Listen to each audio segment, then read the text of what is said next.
नमस्ते, मैं हूं किशोर अजवाणी। घड़ी इशारा कर रही है 9 बजे रात का वक्त। 100 बात की एक बात का। 100 बात की एक बात में आज बंगाल की खाड़ी में उठे तूफान मिग्जॉम ने आंध्र प्रदेश के तट से टकराने से पहले ही तमिलनाडु की राजधानी चेन्नई में तबाही मचा दी।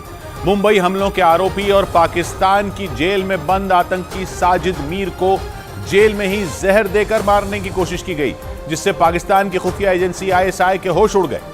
राजस्थान में नए मुख्यमंत्री का नाम तय होने से पहले पूर्व CM वसुंधरा राजे के घर बीजेपी विधायकों का जमावड़ा लगना शुरू हो गया और गाजा में इजरायल के हमलों से भड़की हूथी लड़ाकों ने लाल सागर में अमेरिका के एक जंगी जहाज पर हमला कर दिया। ब्रेकिंग न्यूज आ रही है चक्रवाती तूफान मिग्जॉम से जुड़ी। चेन्नई में तूफान के असर की वजह से हो रही भारी बारिश से वहां 5 लोगों की मौत हो गई। बंगाल की खाड़ी से उठा यह तूफान आने वाले कुछ घंटों के बाद आंध्र प्रदेश के दक्षिणी इलाके से टकराएगा और इस ताकतवर तूफान के टकराने की वजह से वहां भारी तबाही मचने की आशंका जताई जा रही है। लेकिन आंध्र प्रदेश में दस्तक देने से पहले ही इस तूफान ने चेन्नई में कोहराम मचाना शुरू कर दिया। तूफान की वजह से समंदर का पानी चेन्नई के कई इलाकों में घुस गया और इस वजह से वहां के हालात बिगड़ गए। समंदर का पानी घुसने से हाउसिंग सोसाइटी के बाहर खड़ी गाड़ियां पानी के तेज बहाव में तिनके की तरह बहती दिखाई दी। सड़कों पर बहते सैलाब को देखकर इलाके के लोग बुरी तरह सहम गए। सिर्फ चेन्नई ही नहीं बल्कि उसके आसपास के कई जिलों में भी तूफान के असर से पिछले कई दिनों से भारी बारिश हो रही है, जिससे कई इलाकों में बाढ़ जैसे हालात बन गए। मौसम विभाग के मुताबिक ये तूफान धीरे धीरे ज्यादा भयानक और खतरनाक होता जा रहा है, यानी जब ये आंध्र प्रदेश पहुंचेगा तब तक ये बेहद खतरनाक और ताकतवर हो चुका होगा और इसीलिए आंध्र प्रदेश में बड़ी तबाही की आशंका जताई जा रही है। इस चक्रवाती तूफान के मंगलवार को दोपहर आंध्र प्रदेश के नेल्लूर और मछलीपट्टनम के बीच टकराने की आशंका जताई गई है। मतलब कुछ ही घंटों बाद मिग्जॉम तूफान आंध्र प्रदेश के दक्षिणी हिस्सों में दस्तक दे सकता है और इसकी वजह से वहां ऐसी तबाही मच सकती है जिसका अंदाजा लगाना भी मुश्किल होगा। मिग्जॉम तूफान के दस्तक देते ही दक्षिणी आंध्र प्रदेश के हालात पटरी से उतर सकते हैं, क्योंकि मौसम विभाग के मुताबिक बंगाल की खाड़ी की तरफ से जैसे जैसे ये तूफान आंध्र प्रदेश की ओर बढ़ रहा है वैसे वैसे इसकी ताकत बढ़ती जा रही है। मतलब आगे बढ़ने के साथ साथ ये तूफान और भी ज्यादा खतरनाक और ताकतवर होता जा रहा है। इसीलिए ये अनुमान लगाया जा रहा है कि तूफानी हवाओं के साथ मिग्जॉम के असर से वहां तबाही लाने वाली भयानक बारिश हो सकती है और अगर ऐसा हुआ तो फिर दक्षिणी आंध्र प्रदेश के कई हिस्सों में सैलाब आने से सब कुछ तबाह हो सकता है। हालांकि इस वक्त मिग्जॉम तूफान आंध्र प्रदेश से कई किलोमीटर की दूरी पर है, लेकिन इसके बाद भी समंदर से लगने वाले राज्य के कई इलाकों में इसका असर दिखना शुरू हो चुका है और उन इलाकों में मूसलाधार बारिश का दौर शुरू हो चुका है। लेकिन तटीय इलाकों से टकराने से पहले ही तमिलनाडु की राजधानी चेन्नई और उसके आसपास के कई जिलों में मिग्जॉम तूफान ने कोहराम मचाना शुरू कर दिया और इसकी वजह से कई इलाकों के हालात बुरी तरह बिगड़ चुके हैं। लेकिन चेन्नई शहर के हालात तो सबसे ज्यादा डरावने और भयावह हैं। वहां से जो तस्वीरें सामने आई उन्हें देखकर लोगों की रूह कांप गई, क्योंकि उन तस्वीरों में समंदर की उफनती लहरें शहर के अंदर दाखिल होती दिखाई दी। देखकर ऐसा लगा जैसे समंदर पूरे शहर को ही निगल जाएगा। मतलब मिग्जॉम तूफान के दस्तक देने से पहले मानो पूरा चेन्नई शहर समंदर और बारिश के पानी में डूब गया और वहां न सिर्फ आसमान से बूंदों की शक्ल में आफत बरस रही है, बल्कि तूफान के असर की वजह से समंदर भी अपने रौद्र रूप में है। समंदर का स्तर लगातार बढ़ता जा रहा है। हालात ये हैं कि कई इलाकों में समंदर का पानी घुसने की वजह से बाढ़ जैसे हालात हो गए। शहर में हर तरफ पानी ने डेरा जमा लिया है। सड़क, सबवे और रनवे समेत तमाम जगहें पानी से लबालब हैं। लेकिन हालात तब बिगड़ने शुरू हो गए जब मिग्जॉम तूफान के असर की वजह से चेन्नई के कुछ इलाकों में समंदर की उफनती लहरें घुस गई। इस घटना के बाद तो वहां हाहाकार मच गया, क्योंकि समंदर की इन लहरों के आगे जो कुछ भी आया वो तिनके की तरह बह गया। समंदर की उफनती लहरें अपने सामने आने वाली हर चीज को बहाकर ले जाने पर आमादा दिखी। चेन्नई शहर के एक इलाके से जो तस्वीरें सामने आई उनमें एक तस्वीर में समंदर की लहरें उस इलाके में घुसती नजर आईं। देखकर ऐसा लगा जैसे वहां सुनामी आ गई। शहर के जिस इलाके में समंदर का पानी दाखिल हुआ वहां आसपास कई हाउसिंग सोसाइटियां दिखाई दी। सड़कों पर एक के पीछे एक कई गाड़ियां भी नजर आईं, जो समंदर से आए पानी के तेज बहाव में कागज की कश्ती की तरह बहती दिखी। समंदर की लहरों ने वहां ऐसा तांडव मचाया जिसे देखकर इलाके के लोग खौफ से भर गए। इस दौरान वहां तूफान मिग्जॉम के असर की वजह से बारिश होती रही और तेज हवाएं चलती रही। इसी तरह के एक दूसरे वीडियो में एक हाउसिंग सोसाइटी के बाहर खड़ी लाल और सफेद रंग की कुछ कारें पानी की तेज धार में बहती नजर आईं। लेकिन लोगों की सांसें तब अटक गईं जब चेन्नई शहर की सड़कों पर मगरमच्छ घूमते नजर आए। मिगजॉम तूफान की वजह से वहां बारिश थमने का नाम नहीं ले रही। सड़कों पर जलभराव की वजह से लोगों को कई तरह की मुसीबतों का सामना करना पड़ रहा है और ऊपर से सड़कों पर मगरमच्छ घूमने शुरू हो गए। यानी चेन्नई शहर के लोगों की मुसीबतें कम होने का नाम ही नहीं ले रही, क्योंकि तूफान, बारिश और सैलाब के बाद अब सड़क पर मगरमच्छ को घूमते देखा गया और इसकी वजह से उस पूरे इलाके में दहशत फैल गई। इस घटना का एक वीडियो सोशल मीडिया पर वायरल हो गया, जिसमें रात के अंधेरे में एक मगरमच्छ सड़क पार करता नजर आया। जिस वक्त मगरमच्छ को सड़क पर देखा गया, उस दौरान वहां से कई लोग गुजर रहे थे, लेकिन जैसे ही लोगों को सड़क पर मगरमच्छ दिखा, वो रुक गए। एक कार के अंदर से बनाए गए इस वीडियो में सड़क से एक स्कूटर सवार गुजरता दिखाई दिया, जो मगरमच्छ के सड़क पार करते ही वहां से निकल गया। जिस सड़क पर मगरमच्छ नजर आया वो वहां मौजूद चिड़ियाघर के ठीक पीछे है। इसीलिए ये माना जा रहा है कि लगातार हो रही बारिश की वजह से मगरमच्छ बाहर आ गया होगा। लेकिन लगातार हो रही भारी बारिश की वजह से चेन्नई के हालात पटरी से उतर गए। तूफान मिगजॉम के असर की वजह से चेन्नई एयरपोर्ट के रनवे पर भी पानी भर गया। इसकी वजह से 33 विमानों को चेन्नई से दूसरी जगहों के लिए मोड़ दिया गया, क्योंकि आसमान से बरस रही आफत ने चेन्नई एयरपोर्ट की हालत खराब कर दी है। एयरपोर्ट के रनवे पर पानी भर चुका है और इसकी वजह से विमान उड़ान नहीं भर पा रहे हैं। चेन्नई एयरपोर्ट से जो तस्वीरें सामने आई, उनमें एक तस्वीर में इंडिगो का एक विमान रनवे पर खड़ा दिखाई दिया और वहां हर तरफ सिर्फ पानी ही पानी नजर आया। इन तस्वीरों को देखकर ऐसा लगा जैसे विमान को इमरजेंसी के बाद किसी नदी में उतार दिया गया हो। बताया गया कि चेन्नई एयरपोर्ट के रनवे पर पानी भरने से वहां खड़े विमानों के पहिए तक डूब चुके हैं। इसी वजह से चेन्नई एयरपोर्ट पर आने वाली 33 उड़ानों को दूसरे एयरपोर्ट के लिए मोड़ दिया गया।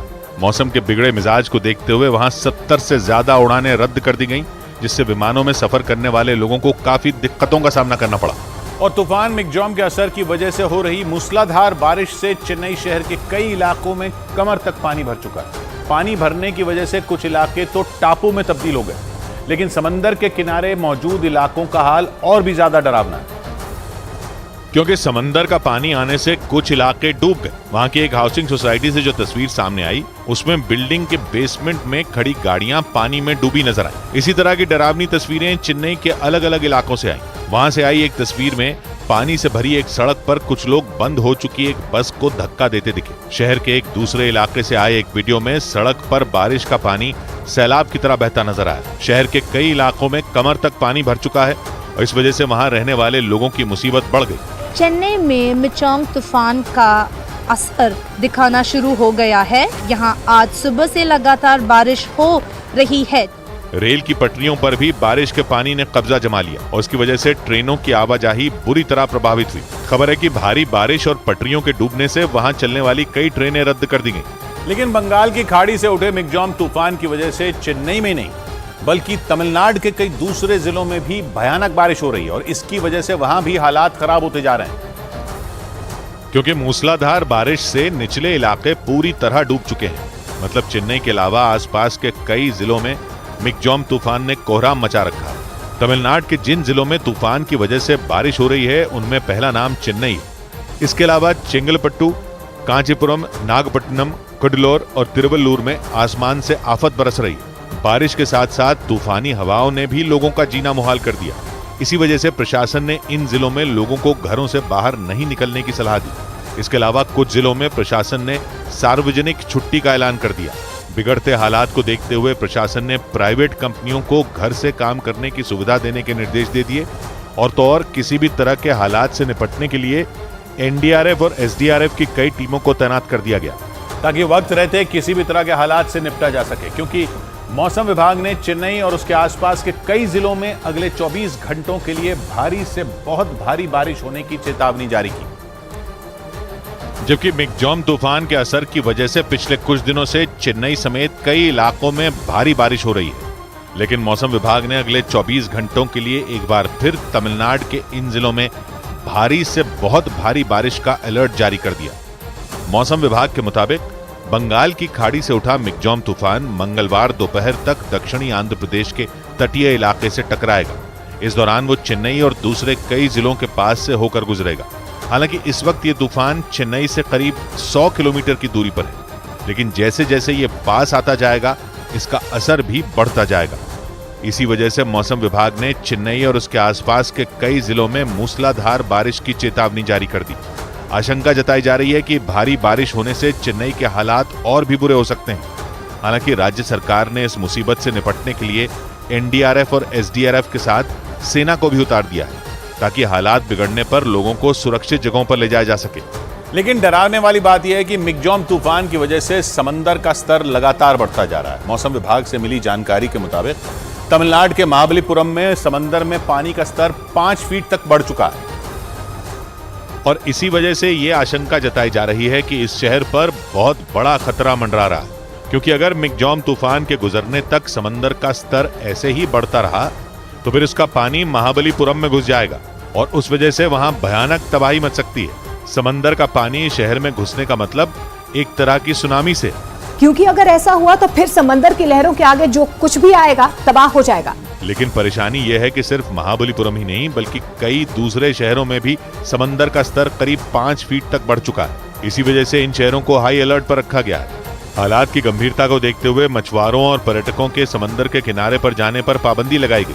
और तो और मौसम विभाग ने अगले कई घंटों के लिए इन इलाकों में भारी बारिश होने की चेतावनी जारी कर दी है। और खबर है कि हालात बिगड़ने के बाद चेन्नई के कुछ इलाकों में सेना ने रेस्क्यू ऑपरेशन भी शुरू कर दिया, क्योंकि मिगजॉम तूफान के असर की वजह से हो रही बारिश से चेन्नई के हालात बेहद खराब हो चुके हैं और शहर के कुछ इलाकों में तो बारिश का पानी लोगों के घरों में पहुंच गया, जिसकी वजह से सैकड़ों की संख्या में लोग वहां फंस गए। इसके बाद लोगों को रेस्क्यू करने के लिए सेना के जवानों ने मोर्चा संभाला। रेस्क्यू ऑपरेशन की जो तस्वीरें सामने आई उनमें नाव की मदद से जवान लोगों को घरों से निकालते और उन्हें सुरक्षित जगह पर पहुंचाते नजर आए। वहां से आई एक दूसरी तस्वीर में सेना के जवान खुदाई करने वाली मशीन की मदद से भी लोगों को रेस्क्यू करते दिखे।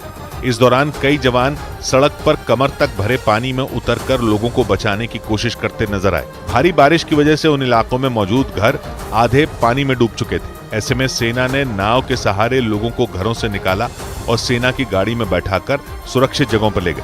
और आशंका यह है कि मिगजॉम तूफान किसी भी वक्त आंध्र प्रदेश में दस्तक दे सकता है। मौसम विभाग ने आशंका जताई कि इस चक्रवाती तूफान की वजह से आंध्र प्रदेश के कई इलाकों को भयानक बारिश का सामना करना पड़ सकता है, क्योंकि मौसम विभाग का अनुमान है कि बंगाल की खाड़ी के दक्षिण पश्चिमी हिस्से में मौजूद मिगजॉम मंगलवार दोपहर तक आंध्र प्रदेश के नेल्लोर और मछलीपट्टनम इलाके में मौजूद समुद्री तटों से टकरा सकता है और माना जा रहा है कि इस चक्रवाती तूफान की वजह से वहां भीषण तबाही मच सकती है, क्योंकि मौसम विभाग के मुताबिक इन इलाकों में मिगजॉम की वजह से 90 से 100 किलोमीटर प्रति घंटा की रफ्तार से हवाएं चल सकती हैं। दावा तो यह भी है कि जब ये तूफान तट से टकराएगा तो हवा की रफ्तार 110 किलोमीटर प्रति घंटा तक हो सकती है। मतलब आंध्र प्रदेश के नेल्लोर और मछलीपट्टनम मिगजॉम के खतरे से हाई अलर्ट पर है, क्योंकि ये वो इलाके हैं जहां मंगलवार को तूफान पूरी ताकत से वार कर सकता है।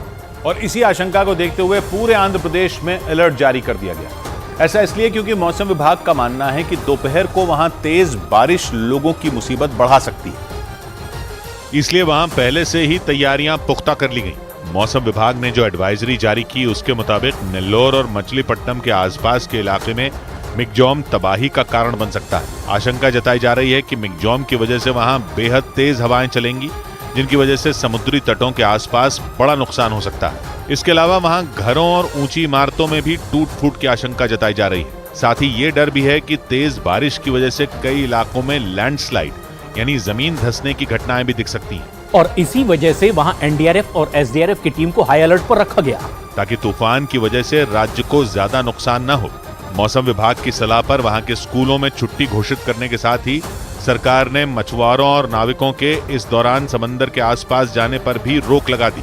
इसके अलावा लोगों से ये अपील की गई कि वो बहुत जरूरी काम होने पर ही अपने घरों से निकलें, क्योंकि आशंका जताई जा रही है कि मिगजॉम आंध्र प्रदेश के तटीय इलाकों पर जोरदार कहर बरपा सकता है। और इसी खतरे को भांपते हुए आंध्र प्रदेश सरकार ने इससे निपटने के लिए अपनी पूरी ताकत झोंक दी। राज्य के मुख्यमंत्री जगनमोहन रेड्डी ने तूफान की दस्तक से पहले राज्य के कलेक्टरों और राहत बचाव के काम में लगे अधिकारियों के साथ एक बैठक की, जहां उन्होंने मिगजॉम तूफान से निपटने के लिए जारी तैयारियों के बारे में बातचीत की। राज्य के मुख्यमंत्री वाईएस जगनमोहन रेड्डी ने इस दौरान ये साफ कर दिया कि वो अपने राज्य की जनता को इससे नुकसान नहीं पहुंचने देंगे। इस बैठक के दौरान ये जानकारी दी गई कि तूफान के तट से टकराने से पहले ही वहां राहत और बचाव के लिए टीमें तैनात कर दी गई। मुश्किल हालात से निपटने के लिए वहां एनडीआरएफ की 11 टीमें लगाई गई हैं। इसके अलावा राज्य के 8 जिलों में हाई अलर्ट जारी कर दिया गया और इन 8 जिलों में कुल 181 चिकित्सा कैंप लगाए गए ताकि मंगलवार को जब तूफान मिगजॉम आंध्र प्रदेश में एंट्री ले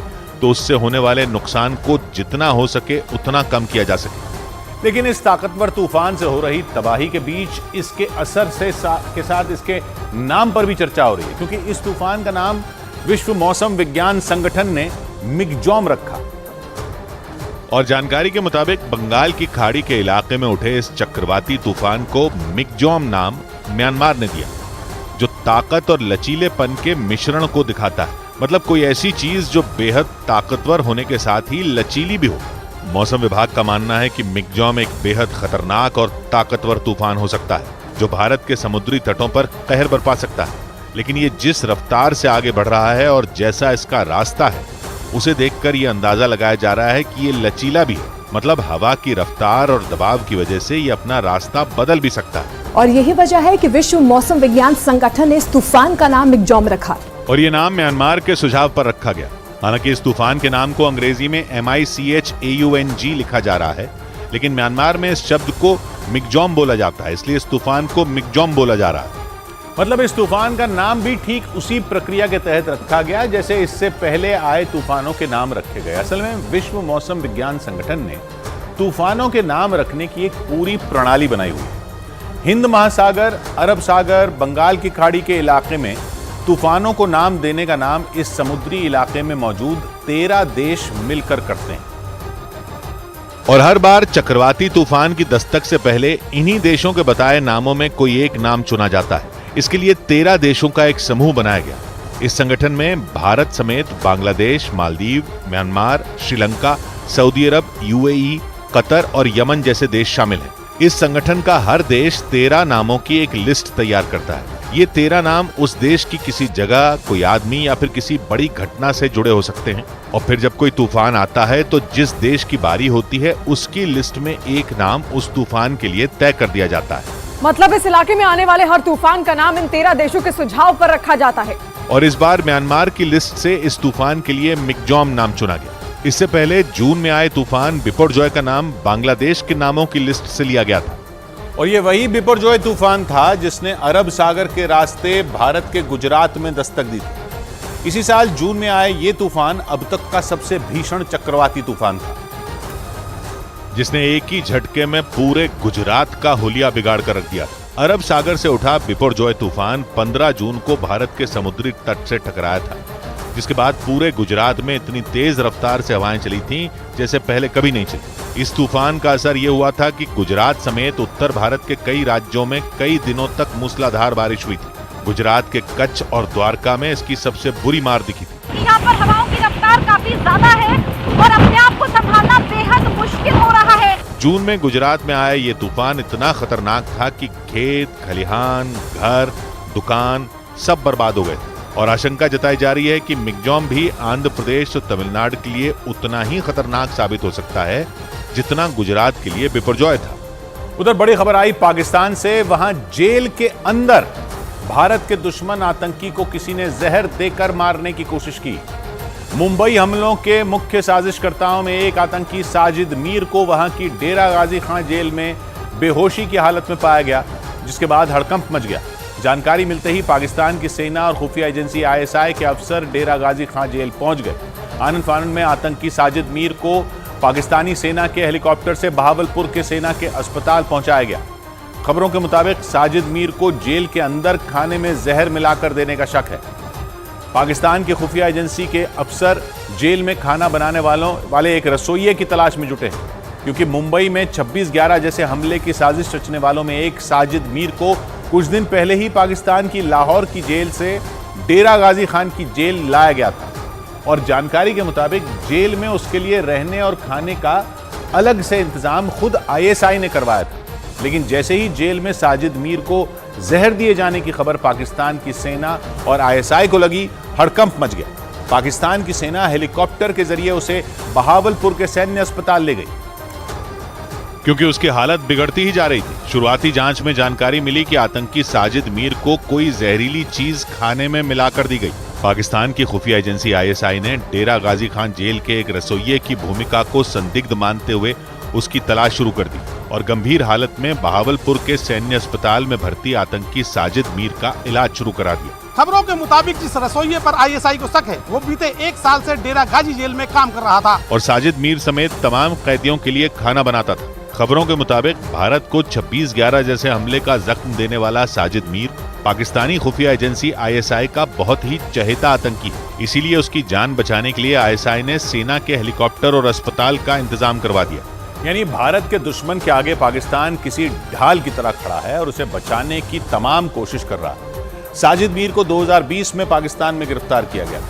कुछ दिन लाहौर जेल में रखने के बाद उसे थोड़े दिन पहले ही डेरा गाजी खान जेल शिफ्ट कर दिया गया था, क्योंकि डेरा गाजी खान जेल को पाकिस्तान की सबसे सुरक्षित जेलों में एक माना जाता है। लेकिन तमाम इंतजाम के बाद भी भारत के दुश्मन को किसी ने जेल में जहर दे दिया, जिसके बाद पाकिस्तान की सेना और वहां की खुफिया एजेंसी आईएसआई की सांसें अटक गईं। मुंबई में 26/11 के हमले के बाद भारत ने साजिद मीर को मोस्ट वांटेड आतंकवादी घोषित किया हुआ, क्योंकि मुंबई में 26/11 के हमले के दौरान उसकी महत्वपूर्ण भूमिका थी। इसके बाद भी शुरुआती दौर में पाकिस्तान ने साजिद मीर को एक काल्पनिक व्यक्ति बताया था, लेकिन बाद में 2020 में उसे पाकिस्तान से ही गिरफ्तार किया गया। 2022 में पाकिस्तान की एक अदालत ने उसे आतंकवाद के मामले में 15 साल की जेल की सजा सुनाई थी। तब से वो लाहौर जेल में बंद था और पाकिस्तान की सेना और खुफिया एजेंसी आईएसआई की निगरानी में रह रहा था। साजिद मीर को बचाने के लिए पाकिस्तान ने पहले दावा किया था कि उसकी मौत हो चुकी है। हालांकि उसकी बात पर न तो भारत को यकीन हुआ था और न ही पश्चिमी देशों को, क्योंकि जब पाकिस्तान से साजिद मीर की मौत के सबूत मांगे गए तो वो आनाकानी करने लगा था। साजिद मीर पाकिस्तान के लश्कर तैयबा का खूंखार आतंकवादी है। उसे लश्कर सरगना हाफिज सईद का करीबी माना जाता है। अमेरिका ने उस पर करीब $50 लाख यानी भारतीय रुपयों में 40 करोड़ रुपए का इनाम रखा हुआ है। लेकिन इस साल अमेरिका ने उसे ग्लोबल टेररिस्ट घोषित करने के लिए संयुक्त राष्ट्र में एक प्रस्ताव पेश किया था।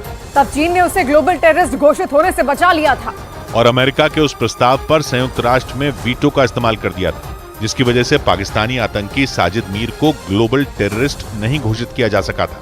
यानी पाकिस्तान और उसके दोस्त चीन ने मिलकर भारत के दुश्मन को बचा लिया था। साजिद मीर के खिलाफ अमेरिका ने 2011 में ही अरेस्ट वारंट जारी कर दिया था, क्योंकि उस पर विदेशी सरकार की संपत्ति को नुकसान पहुंचाने की साजिश रचने, आतंकवादियों की मदद करने और एक अमेरिकी नागरिक की हत्या करने के आरोप लगे थे।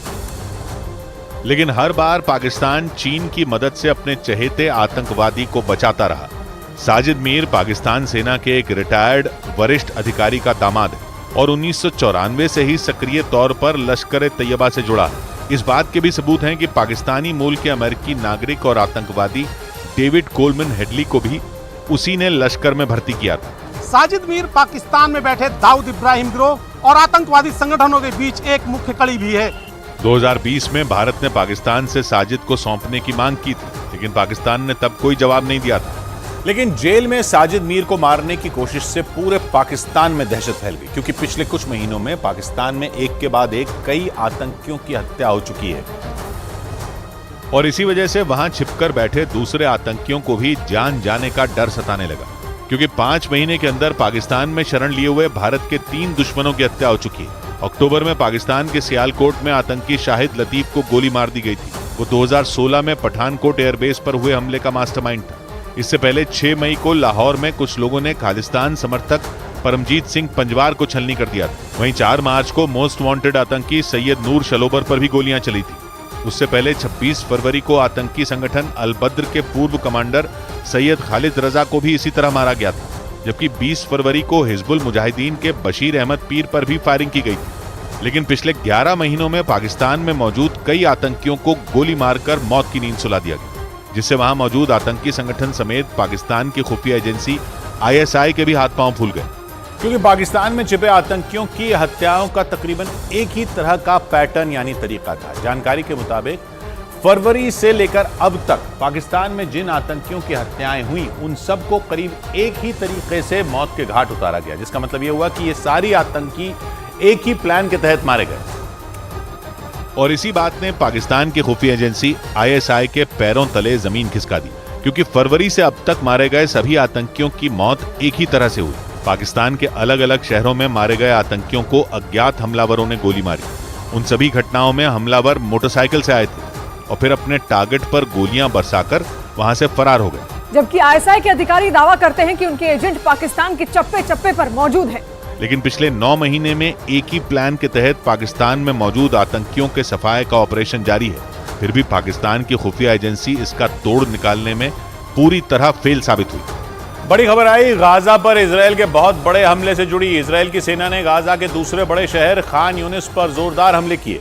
इसके अलावा इजरायल की सेना ने वहां रहने वाले नागरिकों को इलाका खाली करने के निर्देश दे दिए। अमेरिकी अखबार द न्यूयॉर्क टाइम्स के मुताबिक इजरायल की सेना ने दक्षिणी गाजा में ग्राउंड ऑपरेशन शुरू कर दिया। 7 दिनों का सीज फायर खत्म होने के बाद से ही इजरायल की सेना दक्षिणी गाजा के खान यूनिस शहर में बम बरसाने के साथ अरबी भाषा में लिखे पर्चे गिरा रही है, जिसमें नागरिकों को वहां से चले जाने के निर्देश दिए गए। इजरायल दावा कर रहा है कि 26 अक्टूबर को गाजा में ग्राउंड ऑपरेशन शुरू किए जाने के बाद उसकी सेना ने हमास की 800 सुरंगों का पता लगाया और उनमें 500 सुरंगों को पूरी तरह तबाह कर दिया। लेकिन इजरायल की सेना ने दावा किया कि गाजा के दक्षिणी हिस्से में हमास के लड़ाके अब भी आम नागरिकों को ढाल बनाकर छिपे हुए हैं और खबरों के मुताबिक इसीलिए इजरायल की सेना दक्षिणी हिस्से को खाली कराकर जोरदार हमला करने की तैयारी में, क्योंकि इजरायल की सेना ने कुछ इसी तरह उत्तरी गाजा में भी किया था। अमेरिका के अखबार द न्यूयॉर्क टाइम्स के मुताबिक इजरायल की सेना दक्षिणी गाजा में ग्राउंड ऑपरेशन शुरू कर चुकी है और खास तौर पर उसके निशाने पर खान यूनिस शहर है, जो कि हमास के लड़ाकों का बहुत बड़ा गढ़ माना जाता है।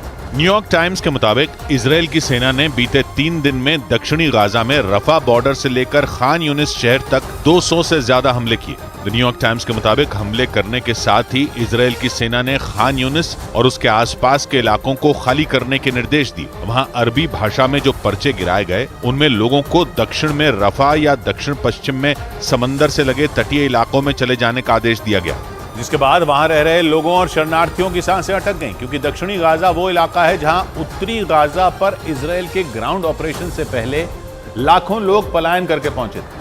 लेकिन अब इजरायल की सेना ने वहां से भी उन्हें जमीन खाली करने के आदेश दे दिए।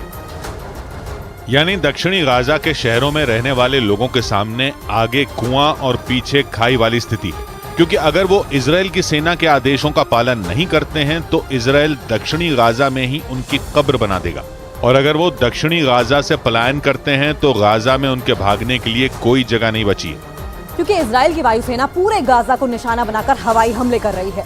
और 7 दिनों के सीज फायर के बाद तो इजरायल की सेना पहले से और ज्यादा आक्रामक होकर गाजा को निशाना बना रही है। इजरायल के सेना प्रमुख हर्जी हलेवी ने गाजा में मोर्चे पर तैनात सैनिकों से मुलाकात की और उनका हौसला बढ़ाया। इस दौरान उन्होंने 2 टूक कहा कि हमास का एक भी लड़ाका नहीं बचेगा, चाहे उसे खत्म करने में कई साल ही क्यों न लग जाएं। של חמאס עוד לא לגמרי, 162 עדיין עובדת בפנים להעמיק את ההישג। यानी साफ है हमास के खिलाफ इजरायल की ये लड़ाई इतनी जल्दी खत्म नहीं होने वाली, क्योंकि करीब 2 महीने से जारी लड़ाई में भले ही हमास कमजोर हुआ हो, लेकिन उसकी सुरंगों ने इजरायल की सेना का दम निकाल दिया। एक रोज पहले इजरायल के सैनिकों ने गाजा में एक स्कूल के अंदर हमास की सुरंगों में जाने का खुफिया रास्ता ढूंढ निकाला था और उसका वीडियो भी इजरायल की सेना ने जारी किया। वीडियो में इजरायल के सैनिक स्कूल के अंदर से हमास की सुरंग में जाने वाले उस रास्ते को दिखाते नजर आए। एक बड़े से हॉल के अंदर दीवार के पास लोहे के ढक्कन से उस रास्ते को छिपाया गया था। सुरंग में जाने वाले उस रास्ते का पर्दाफाश करते हुए इजरायल के सैनिक ने बताया कि हमास के लड़ाकों ने बच्चों को ढाल की तरह इस्तेमाल किया। इजरायल की सेना ने दावा किया कि स्कूल में मिला सुरंग का रास्ता दक्षिणी गाजा में फैली दूसरी सुरंगों तक जाता है, यानी यहाँ से एंट्री लेने के बाद हमास के लड़ाके दक्षिणी गाजा के किसी भी हिस्से में जा सकते थे। हालांकि इजरायल ने बारूद बिछाकर हमास की उस सुरंग को तबाह कर दिया। इजरायल की सेना ने दावा किया कि 26 अक्टूबर के बाद से गाजा में हमास की 800 सुरंगों का पता लगाया गया और 500 सुरंगों को बम से उड़ाकर तबाह कर दिया गया, क्योंकि उन सुरंगों का इस्तेमाल हमास के लड़ाके लंबे वक्त से छिपने और हथियार छिपाने के लिए करते थे। इजरायल के मीडिया ने दावा किया कि सीज फायर के बाद उनकी सेना गाजा में उत्तर से लेकर दक्षिण तक पूरे गाजा में बड़ा ऑपरेशन चला रही है। इजरायल की सेना के मुताबिक एक रोज पहले गाजा में हवाई हमले के दौरान हमास का एक बड़ा कमांडर मारा गया, क्योंकि सुराग मिलते ही इजरायल की वायुसेना ने एक ताकतवर मिसाइल हमास के उस कमांडर के ठिकाने पर दाग दी। इजरायल की सेना की तरफ से जारी एक वीडियो में जोरदार धमाके के साथ एक इमारत तबाह होती दिखी। इजरायल ने जानकारी दी कि जिस कमांडर को उसके सैनिकों ने ढेर किया उसका नाम हैथम खुजारी था। इजरायल की सेना के मुताबिक हमास कमांडर हैथम 7 अक्टूबर को अपने लड़ाकों के साथ इजरायल की सीमा में घुसा था। उसी ने ज्यादा से ज्यादा लोगों को बंधक बनाकर गाजा ले जाने का आदेश दिया था। इजरायल के मुताबिक 7 अक्टूबर के हमले के बाद हैथम खुजारी गाजा में अल शिफा अस्पताल के नीचे बने हमास के कमांड सेंटर में छिप गया था, लेकिन अल शिफा पर इजरायल के कब्जे से पहले ही वो जान बचाकर दक्षिणी गाजा भाग निकला था। उधर बड़ी खबर आई लाल सागर में बढ़े टकराव से जुड़ी। वहां गाजा पर इजरायल के हमलों से भड़के हूथी लड़ाकों ने अमेरिका के एक जंगी जहाज पर हमला कर दिया। खुद अमेरिका ने भी इस हमले की पुष्टि की और बताया कि हूथी लड़ाकों ने उसके यूएसएस कार्नी युद्धपोत पर बैलिस्टिक मिसाइल से हमला कर दिया, जिसके जवाब में अमेरिका ने भी हूथी लड़ाकों पर पलटवार किया। हूथी लड़ाकों ने अमेरिका ही नहीं, लाल सागर में इजरायल के भी माल ढोने वाले 2 जहाजों को निशाना बनाने का दावा किया।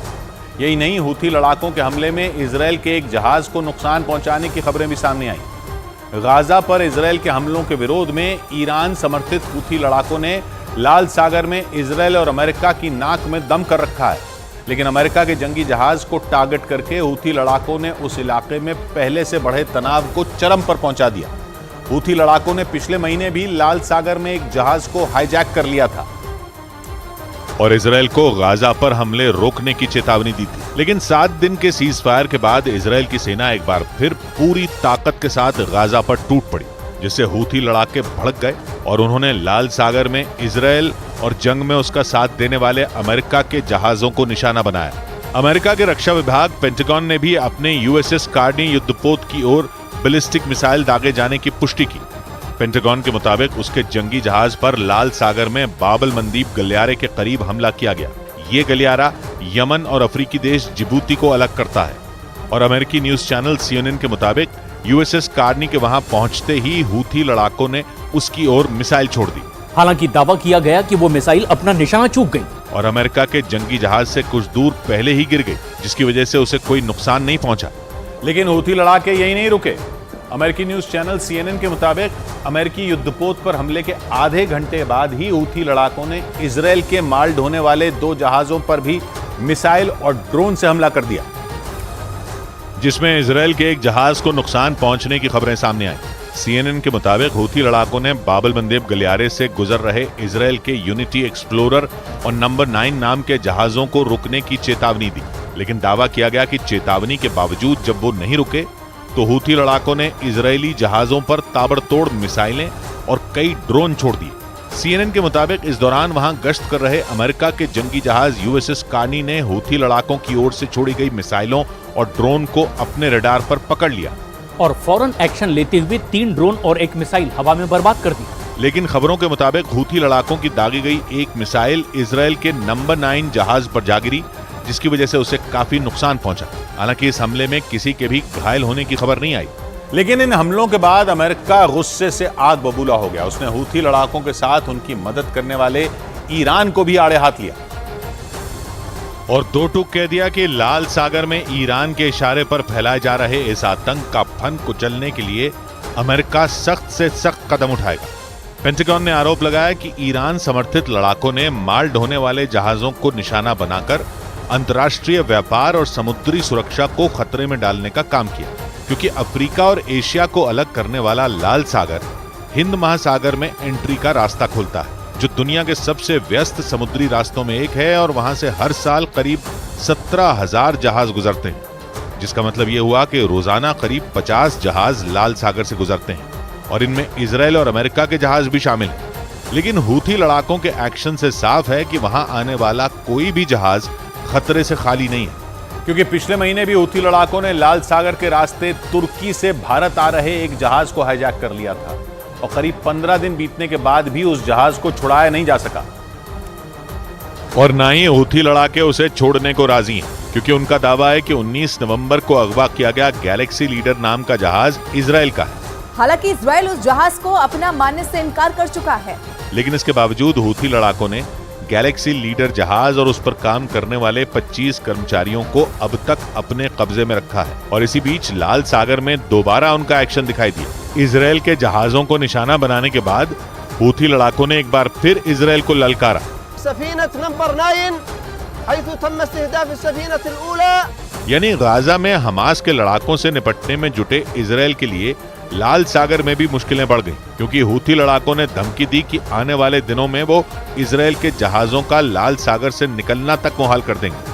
उधर राजस्थान के जयपुर में बीजेपी विधायक ने जीतने के दूसरे दिन ही खुले में मांस बेचने के खिलाफ मोर्चा खोल दिया और हवा महल इलाके में खुले में लगी मांस की दुकान को बंद करवाने का आदेश दे दिया। और इसके बाद हवा महल इलाके में अफरा तफरी मच गई। इसका एक वीडियो भी सामने आया और उसमें बीजेपी विधायक बाल मुकुंद आचार्य वहां खुले में चल रही मांस की दुकानों को बंद करवाते दिखे। इस दौरान वहां मौजूद पुलिसकर्मी ने जब उनसे उन दुकानों को हटाने के लिए 2 दिन का समय मांगा तो वो बुरी तरह भड़क गए। मेरे क्षेत्र में अवैध व्यापार नहीं होने दूंगा, साथ में मेरी बगल मिठाई नहीं खाने दूंगा। इस दौरान उनके समर्थक भी वहां पहुंचे और उन्होंने भी वहां जमकर हंगामा किया। उस वीडियो में कुछ लोग विधायक बाल मुकुंद आचार्य को देखकर अपनी दुकानें बंद करते दिखे। हमारे को देखते ही दुकान बंद कर दी है। जिसके बाद उन्होंने वहां मौजूद पुलिस कर्मियों से उन दुकानदारों के लाइसेंस की जांच कर अवैध दुकानों को हटाने के निर्देश दिए।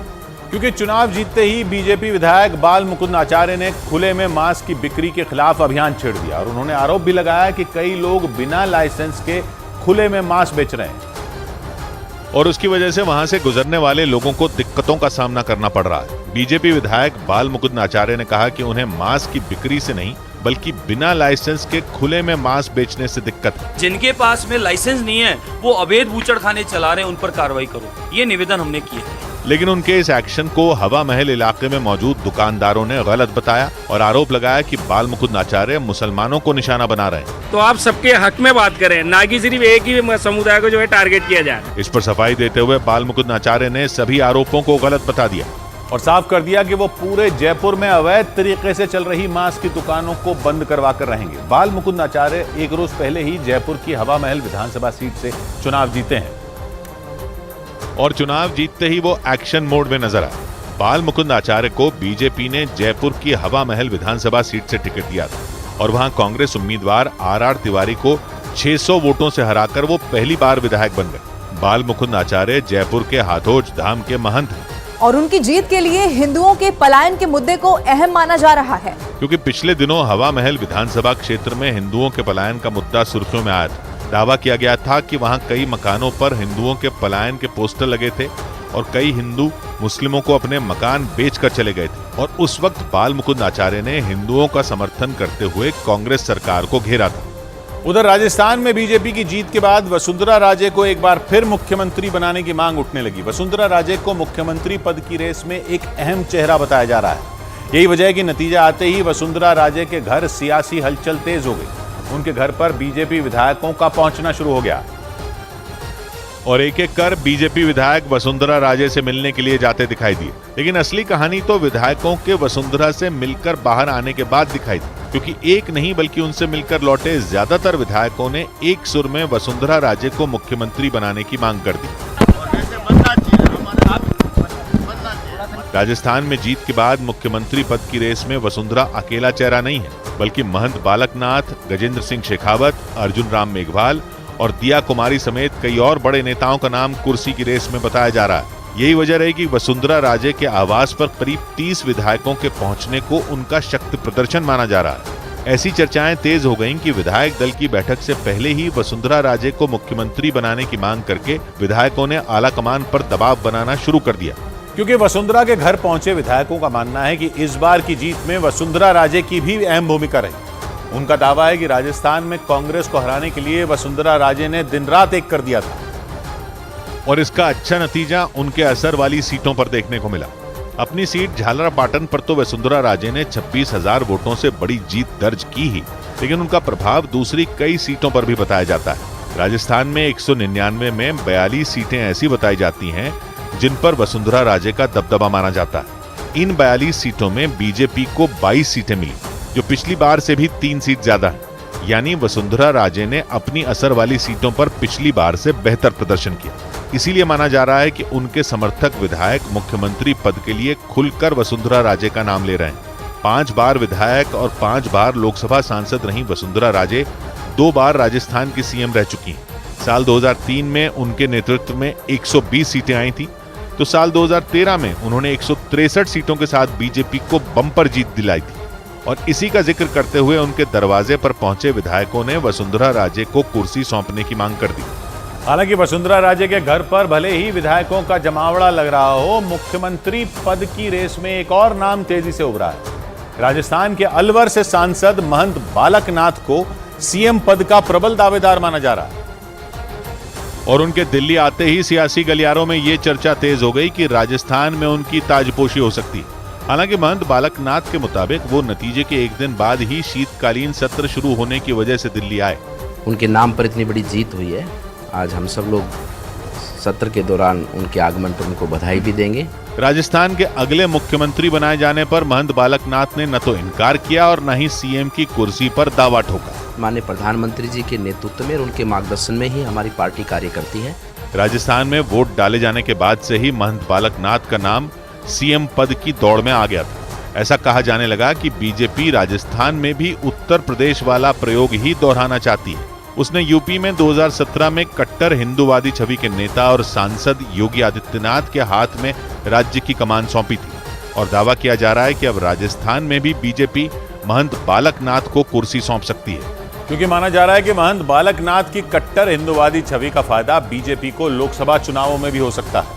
अलवर सीट से सांसद बालक नाथ को बीजेपी ने तिजारा विधानसभा सीट से चुनाव मैदान में उतारा, जहां उन्होंने जीत दर्ज की और अपने सामने खड़े कांग्रेस के इमरान खान को चुनावों में पटकनी दे दी। उन्होंने 2019 में लोकसभा के चुनावों में भी बड़ी जीत दर्ज की थी। पूर्वी और उत्तरी राजस्थान में वो काफी लोकप्रिय नेता के तौर पर उभरे हैं और माना जा रहा है कि पार्टी उनकी इसी लोकप्रियता को भुनाना चाहती है और इसीलिए बीजेपी ने सांसद होने के बावजूद उन्हें विधानसभा चुनाव का टिकट दिया, जिसकी वजह से कई सीटों पर बीजेपी को फायदा भी मिला। बालक नाथ का नाम आगे होने की कई और वजह भी बताई जा रही है। महंत बालक नाथ का संबंध हरियाणा के रोहतक के बाबा मस्तनाथ मठ से है, इसलिए हरियाणा में भी उनकी तगड़ी पकड़ मानी जाती है। माना जा रहा है कि राजस्थान से लगने वाले हरियाणा के इलाकों में अगले साल होने वाले चुनावों में उनका असर पड़ सकता है। इसके साथ ही वो ओबीसी समुदाय से आते हैं, यानी उन पर दांव लगाया तो उसका फायदा लोकसभा चुनावों में भी हो सकता है।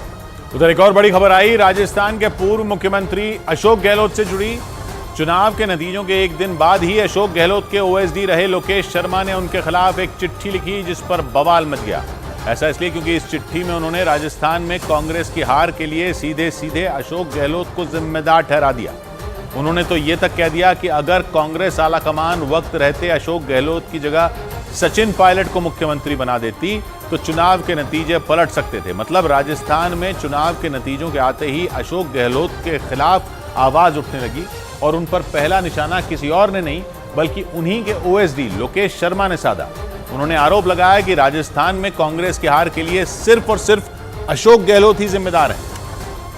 मतलब हार के एक दिन बाद ही अशोक गहलोत के खिलाफ उनके करीबियों ने झंडा बुलंद कर दिया। अशोक गहलोत के ओएसडी ने दावा किया कि अगर मुख्यमंत्री उनके सुझावों को तवज्जो देते तो राजस्थान में कांग्रेस वापसी कर सकती थी। लोकेश शर्मा ने एक चिट्ठी लिखकर अपनी नाराजगी जाहिर की और ये आरोप लगाया कि मुख्यमंत्री रहते हुए अशोक गहलोत को कुछ सीटों पर प्रत्याशियों को बदलने का सुझाव दिया गया था, लेकिन उन्होंने इस पर ध्यान ही नहीं दिया। आखिर तक वो यही कहते रहे कि मैं सरकार रिपीट करवा लाऊंगा, हर हाल में रिपीट करवा लाऊंगा, मुझे फ्री हैंड दिया जाए। उन्होंने दावा किया कि अशोक गहलोत के इसी रवैये की वजह से राजस्थान में कांग्रेस की हार हुई। अशोक गहलोत के ओएसडी लोकेश शर्मा ने ट्वीट कर उन पर निशाना साधा और ये दावा किया कि कांग्रेस आला कमान ने अशोक गहलोत की बातों पर आंख मूंद कर विश्वास किया, जिसका असर ये हुआ कि राजस्थान में कांग्रेस बुरी तरह हार गई। मतलब उन्होंने राजस्थान में कांग्रेस की हार का ठीकरा मुख्यमंत्री अशोक गहलोत के सिर पर फोड़ दिया और लोकेश शर्मा यही नहीं रुके बल्कि इस दौरान उन्होंने अशोक गहलोत की दुखती रग पर भी वार कर दिया। उन्होंने सीधे सीधे इस बात की तरफ इशारा किया कि राजस्थान में अशोक गहलोत और सचिन पायलट का मनमुटाव सरकार को ले डूबा, क्योंकि अशोक गहलोत के ओएसडी लोकेश शर्मा के मुताबिक गहलोत और पायलट की आपसी तनातनी से जनता के बीच कलह का संदेश गया और यही कांग्रेस को भारी पड़ गया। इस दौरान उन्होंने सचिन पायलट को मुख्यमंत्री न बनाने के मुद्दे पर भी कांग्रेस आलाकमान को निशाने पर लिया। कांग्रेस पार्टी ने सही समय पे सही चीजों को देखने का प्रयास नहीं किया। मुख्यमंत्री जी ने जो कहा वही माना।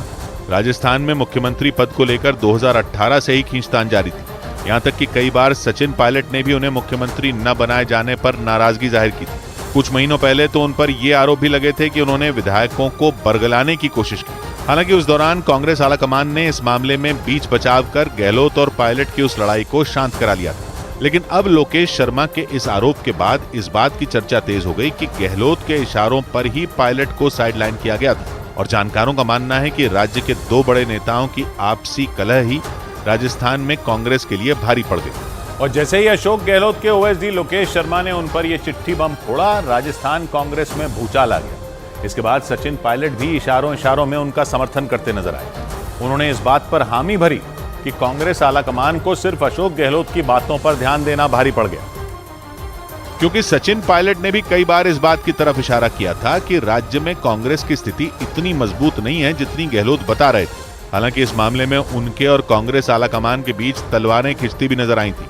लेकिन विधानसभा चुनाव में हार के बाद जैसे ही अशोक गहलोत के ओएसडी ने उन पर आरोप लगाए, सचिन पायलट भी इशारों में उनका समर्थन करते दिखे। जो बोला है वो बड़ा गंभीर मुद्दा है और ये चिंता का विषय है। हालांकि इस दौरान सचिन पायलट ने खुलकर अशोक गहलोत का विरोध नहीं किया, लेकिन उन्होंने मुख्यमंत्री के ओएसडी लोकेश शर्मा के आरोपों को गंभीरता से लिए जाने की बात कही, जिसके बाद ये चर्चा भी तेज हो गई कि सचिन पायलट इस बात को आलाकमान के सामने उठा सकते हैं। उधर पूर्वोत्तर के राज्य मिजोरम में हुए विधानसभा चुनाव के नतीजों में ZPM यानी जोराम पीपल्स मूवमेंट ने बड़ी जीत हासिल कर ली, जबकि वहां सरकार चला रही MNF यानी मिजो नेशनल फ्रंट को करारी हार का सामना करना पड़ा। चुनाव जीतने वाली पार्टी ZPM वहां की 6 पार्टियों का एक गठबंधन है, जिसने दूसरा ही चुनाव लड़ते हुए मिजोरम की सत्ता पर कब्जा कर लिया। 40 सीटों वाली विधानसभा में जोराम पीपल्स मूवमेंट ने 27 सीटों पर कब्जा किया और उसे पिछले चुनावों के मुकाबले 19 सीटों का फायदा हुआ, जबकि मिजो नेशनल फ्रंट की सीटें 26 से घटकर महज 10 रह गई और वो सत्ता से बाहर हो गई। बीजेपी को 2 और कांग्रेस को सिर्फ 1 सीट पर जीत मिली। मिजोरम की सत्ता पर काबिज होने वाली ZPM ने 2018 का विधानसभा चुनाव भी लड़ा था और तब उसे 8 सीटें मिली थी, लेकिन पार्टी के तौर पर उसका रजिस्ट्रेशन 2019 में हुआ। इस लिहाज से ये उसका पहला चुनाव था और पहले ही चुनाव में उसने सत्ता पर कब्जा कर लिया। ZPM में Mizoram people's conference, Zoram nationalist party, Zoram exodus movement, Zoram decentralisation front, Zoram reformation front और मिजोरम पीपल्स पार्टी शामिल हैं और इस गठबंधन के नेता हैं लालदोहोमा, जिनका मुख्यमंत्री बनना अब तय माना जा रहा है। लालदोहोमा किसी जमाने में पूर्व प्रधानमंत्री इंदिरा गांधी की सुरक्षा में तैनात रहा करते थे। यहां तक कि वो कांग्रेस पार्टी में भी शामिल हुए थे और कांग्रेस की टिकट पर लोकसभा चुनाव भी लड़े थे। लेकिन वो सुर्खियों में 2018 में आए, जब उन्होंने उस वक्त के सीएम लालथनहवला को निर्दलीय चुनाव लड़ते हुए धूल चटा दी। उस वक्त ZPM का गठन तो हो चुका था, लेकिन उनके पास कोई चुनाव चिन्ह नहीं था, इसलिए वो निर्दलीय की तरह चुनाव मैदान में उतरे, लेकिन उस वक्त के सीएम लालथनहवला पर भारी पड़ गए। इस बार उनके नाम की मिजोरम में ऐसी लहर चली कि मिजो नेशनल फ्रंट के बड़े बड़े नेताओं की कुर्सी डोल गई। खुद मिजोरम के सीएम जोरामथांगा भी अपनी सीट नहीं बचा पाए। लालदोहोमा न केवल ZPM के मुखिया थे, बल्कि उन्हें चुनाव से पहले ही मुख्यमंत्री पद का चेहरा भी बनाया गया था, इसीलिए उनका मुख्यमंत्री बनना अब तय माना जा रहा है। उधर बड़ी खबर आई मध्य प्रदेश, राजस्थान और छत्तीसगढ़ में कांग्रेस की हार से विपक्षी गठबंधन पर मचे हड़कंप पर 3 राज्यों में कांग्रेस की शिकस्त के बाद विपक्षी गठबंधन में तलवारें खिंच गईं, क्योंकि गठबंधन में शामिल पार्टियों ने ही कांग्रेस के खिलाफ मोर्चा खोल दिया। TMC और उद्धव गुट वाली शिवसेना ने तो अपने मुखपत्र में खुलकर बोल दिया कि इस हार के लिए कांग्रेस जिम्मेदार है। 6 दिसंबर को दिल्ली में होने वाली विपक्षी गठबंधन की बैठक से भी कई पार्टियों के नेताओं ने किनारा कर लिया, जिनमें ममता बनर्जी, MK स्टालिन और अखिलेश यादव शामिल हैं।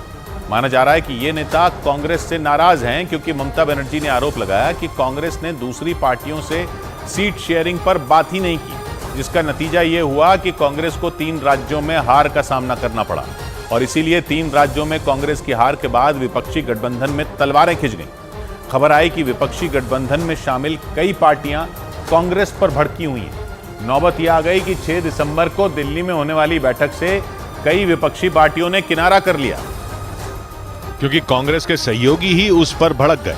या यूं कहें कि लोकसभा चुनाव से करीब 4 महीने पहले हुए विधानसभा चुनाव के नतीजे आते ही विपक्षी गठबंधन में तलवारें खिंच गई, क्योंकि कांग्रेस पर हिंदी पट्टी के 3 अहम राज्यों में गठबंधन के साथियों को दरकिनार कर अकेले चुनाव लड़ने का आरोप लगा, खासकर मध्य प्रदेश में, जहां कांग्रेस ने अकेले लड़ने के लिए अखिलेश यादव से झगड़ा मोल ले लिया और नतीजा आने के अगले ही दिन मध्य प्रदेश में कांग्रेस और समाजवादी पार्टी के झगड़े का जिक्र शुरू हो गया। विपक्षी गठबंधन में शामिल किसी पार्टी ने नाम लेकर अखिलेश का साथ दिया तो किसी ने बिना नाम लिए कांग्रेस पर मध्य प्रदेश में मनमानी करने का आरोप लगाया और उसे सबको साथ लेकर चलने की नसीहत दी।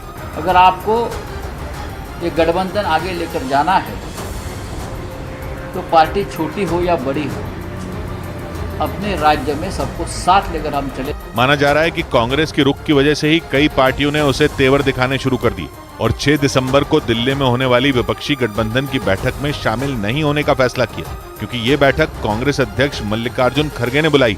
और सूत्रों ने खबर दी कि टीएमसी और समाजवादी पार्टी जैसी पार्टियों के नेता इस बैठक में शामिल नहीं होंगे।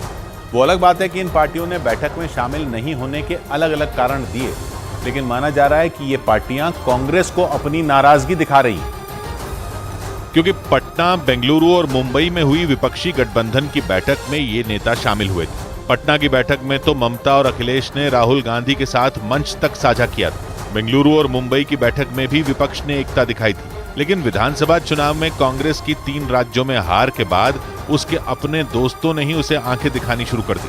और सूत्रों ने बताया कि 6 दिसंबर को दिल्ली में होने वाली विपक्षी गठबंधन की बैठक में अखिलेश यादव हिस्सा नहीं लेंगे। एमके स्टालिन ने भी बैठक से किनारा कर लिया। उन्होंने तमिलनाडु में तूफान की आहट को बैठक में न आने की वजह बताया। खबर है कि ममता बनर्जी भी इस बैठक में हिस्सा नहीं लेंगी, यानी संकेत मिलने लगे कि मल्लिकार्जुन खड़गे ने विपक्षी गठबंधन की जो चौथी बैठक बुलाई वो पहले जैसी नहीं होने वाली, क्योंकि सूत्र बता रहे हैं कि इस बार ममता, अखिलेश और स्टालिन समेत कई विपक्षी नेता बैठक में शामिल नहीं होंगे। यही नहीं, सूत्रों ने तो ये तक बताया कि कांग्रेस की सहयोगी पार्टियां उस पर दबाव बनाने की तैयारी में, क्योंकि वो चाहती हैं कि उनकी सलाह को भी तवज्जो मिले और विपक्षी गठबंधन में उनकी राय की भी वही अहमियत हो जो कांग्रेस की है, क्योंकि मध्य प्रदेश में कांग्रेस पर समाजवादी पार्टी के साथ सीट शेयरिंग पर बात नहीं करने का आरोप लगा। नतीजे आने के बाद कांग्रेस को तीखे तेवर दिखाने के मूड में दिख रही ममता बनर्जी ने खुद इसका जिक्र किया। ममता बनर्जी ने बयान दिया कि टीएमसी ने कांग्रेस से कहा था कि सीट शेयरिंग पर बात कर ली जाए, क्योंकि ऐसा हुआ होता तो विधानसभा चुनाव के नतीजे इससे बेहतर होते। इससे पहले टीएमसी ने अपने मुखपत्र जागो बांग्ला में भी कांग्रेस को आड़े हाथ लिया और लिखा कि ये बीजेपी की जीत नहीं बल्कि कांग्रेस की हार है। माना जा रहा है कि 6 दिसंबर की बैठक में सीट शेयरिंग पर बात हो सकती है, क्योंकि सूत्र बता रहे हैं कि कांग्रेस और उसकी सहयोगी पार्टियों के बीच तलवारें खींचने की यही सबसे बड़ी वजह है। मध्य प्रदेश में तो चुनाव से ठीक पहले ये झगड़ा दुनिया के सामने भी आ गया था, क्योंकि अखिलेश यादव ने आरोप लगाया था कि कांग्रेस ने सीट बंटवारे के दौरान उसे नजरअंदाज किया, जबकि शुरुआत में कांग्रेस ने उसे मध्य प्रदेश में कुछ सीटें देने का वादा किया था, लेकिन बाद में कांग्रेस अपने वादे से मुकर गई। समाजवादी पार्टी के इसी आरोप के बाद सारा झगड़ा शुरू हुआ था, क्योंकि अखिलेश यादव का कहना था कि कांग्रेस ने उन्हें मध्य प्रदेश में 7 सीटें देने का वादा किया था, लेकिन बाद में कांग्रेस अपनी बात से पलट गई और मध्य प्रदेश में कांग्रेस और समाजवादी पार्टी में सीट शेयरिंग पर तू मैं शुरू हो गई। इस बारे में कमलनाथ के एक बयान पर खूब बवाल भी हुआ था। अरे भाई छोड़ो अखिलेश। कमलनाथ के बयान पर अखिलेश ने भी तीखा जवाब दिया था। इनके नाम में ही कमल हो तो अखिलेश ही कहेंगे और क्या, अखिलेश तो नहीं कहेंगे। यानी कांग्रेस की सहयोगी पार्टियों ने चुनाव से पहले ही उसे आंखें दिखानी शुरू कर दी थी, या यूं कहें कि कांग्रेस पर मनमानी का आरोप लगाने वाले अखिलेश ने इसकी शुरुआत करीब 2 महीने पहले ही कर दी थी और ये संकेत मिलने लगे थे कि अगर विधानसभा चुनाव में कांग्रेस की वजह से जरा सी ऊंच नीच हुई तो विपक्षी गठबंधन में शामिल पार्टियां उसके खिलाफ मोर्चा खोलने में देर नहीं करेंगी। वो अलग बात है कि मध्य प्रदेश में सीट शेयरिंग के लिए कांग्रेस से लड़ने वाली समाजवादी पार्टी को 1% से भी कम वोट मिले, लेकिन कांग्रेस से नाराज दिख रही विपक्षी गठबंधन की पार्टियों ने इसका जिक्र तक नहीं किया। उल्टा वो कांग्रेस को ही नसीहत देती दिखी कि वो बीजेपी से अकेले लड़ने के बारे में सपने में भी न सोचे। विपक्षी गठबंधन में शामिल जेडीयू और टीएमसी जैसी पार्टियों ने तो खुलकर आरोप लगाया कि कांग्रेस सारा काम अकेले करना चाहती है और इसीलिए वो विपक्षी गठबंधन में शामिल किसी पार्टी की राय नहीं लेना चाहती। जेडीयू और टीएमसी जैसी पार्टियों का यह आरोप विपक्षी गठबंधन की एकता के लिए खतरा माना जा रहा है, क्योंकि ये गठबंधन बनाने के लिए नीतीश और ममता बनर्जी ने खूब मेहनत की थी। ममता बनर्जी ने तो बंगाल में कांग्रेस से अपना सालों पुराना झगड़ा तक बुला दिया था। नीतीश कुमार ने भी खूब कोशिश की थी। अटकलें लगीं कि विपक्षी गठबंधन को बनाने के लिए उन्होंने पीएम पद से अपनी दावेदारी तक छोड़ दी थी और कांग्रेस को इस गठबंधन में शामिल करने के लिए जमीन आसमान एक कर दिया था। लेकिन अब नीतीश की ही पार्टी कांग्रेस से खफा दिख रही है, क्योंकि उसने खुलकर बोल दिया कि कांग्रेस का बीजेपी से अकेले भिड़ने के बारे में सोचना सपने जैसा है। यानी लोकसभा चुनाव से पहले का सेमीफाइनल कहे जा रहे विधानसभा चुनाव के नतीजों से कांग्रेस की मुश्किल बढ़ सकती है, क्योंकि केवल बीजेपी ही नहीं, उसके अपने सहयोगी भी उसके फैसलों से नाराज दिखे। क्योंकि 2023 के विधानसभा चुनाव के नतीजों का असर लोकसभा चुनाव पर भी पड़ सकता है, क्योंकि विपक्षी गठबंधन बनाने के पीछे की असली वजह 2024 का लोकसभा चुनाव ही था। लेकिन मध्य प्रदेश, छत्तीसगढ़ और राजस्थान से कांग्रेस का सुपड़ा साफ होने के बाद कांग्रेस अपने ही घर में घिरती दिखी, क्योंकि कांग्रेस का दावा था कि मध्य प्रदेश में उसकी स्थिति मजबूत है, छत्तीसगढ़ और राजस्थान में भी वो दोबारा सरकार बनाएगी। लेकिन ऐसा नहीं हुआ, जिसके बाद उसके अपने सहयोगी कांग्रेस को विपक्षी गठबंधन की सबसे कमजोर कड़ी कहने लगे।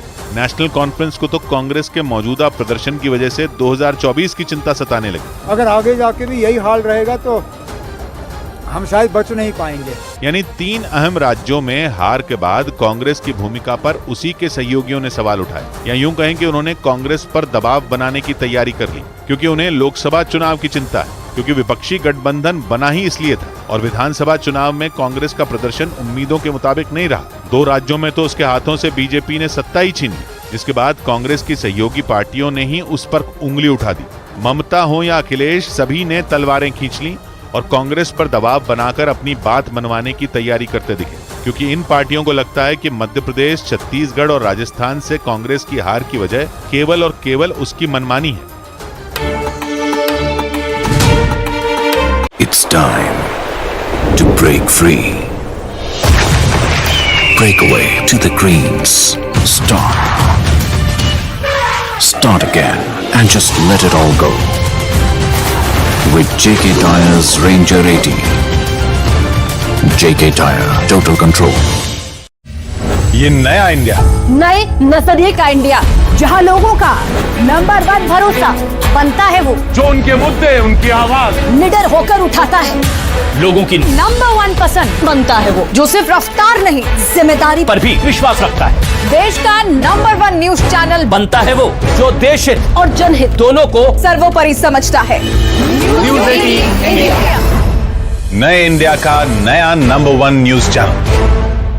It's time to break free. Break away to the greens. Start again and just let it all go. With JK Tyre's Ranger 80. JK Tyre, total control. Breaking news आ रही है चक्रवाती तूफान मिगजॉम से जुड़ी। चेन्नई में तूफान के असर की वजह से हो रही भारी बारिश से वहां 5 लोगों की मौत हो गई। बंगाल की खाड़ी से उठा यह तूफान आने वाले कुछ घंटों के बाद आंध्र प्रदेश के दक्षिणी इलाके से टकराएगा और इस ताकतवर तूफान के टकराने की वजह से वहां भारी तबाही मचने की आशंका जताई जा रही है। लेकिन आंध्र प्रदेश में दस्तक देने से पहले ही इस तूफान ने चेन्नई में कोहराम मचाना शुरू कर दिया। तूफान की वजह से समंदर का पानी चेन्नई के कई इलाकों में घुस गया और इस वजह से वहां के हालात बिगड़ गए। समंदर का पानी घुसने से हाउसिंग सोसाइटी के बाहर खड़ी गाड़ियां पानी के तेज बहाव में तिनके की तरह बहती दिखाई दी। सड़कों पर बहते सैलाब को देखकर इलाके के लोग बुरी तरह सहम गए। सिर्फ चेन्नई ही नहीं बल्कि उसके आसपास के कई जिलों में भी तूफान के असर से पिछले कई दिनों से भारी बारिश हो रही है, जिससे कई इलाकों में बाढ़ जैसे हालात बन गए।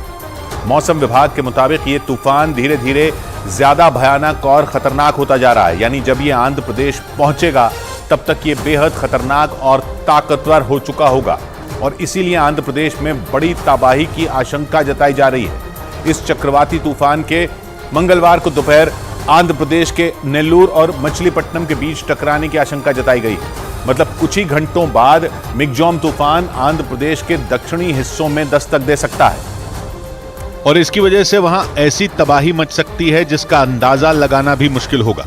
मिगजॉम तूफान के दस्तक देते ही दक्षिणी आंध्र प्रदेश के हालात पटरी से उतर सकते हैं, क्योंकि मौसम विभाग के मुताबिक बंगाल की खाड़ी की तरफ से जैसे जैसे ये तूफान आंध्र प्रदेश की ओर बढ़ रहा है वैसे वैसे इसकी ताकत बढ़ती जा रही है।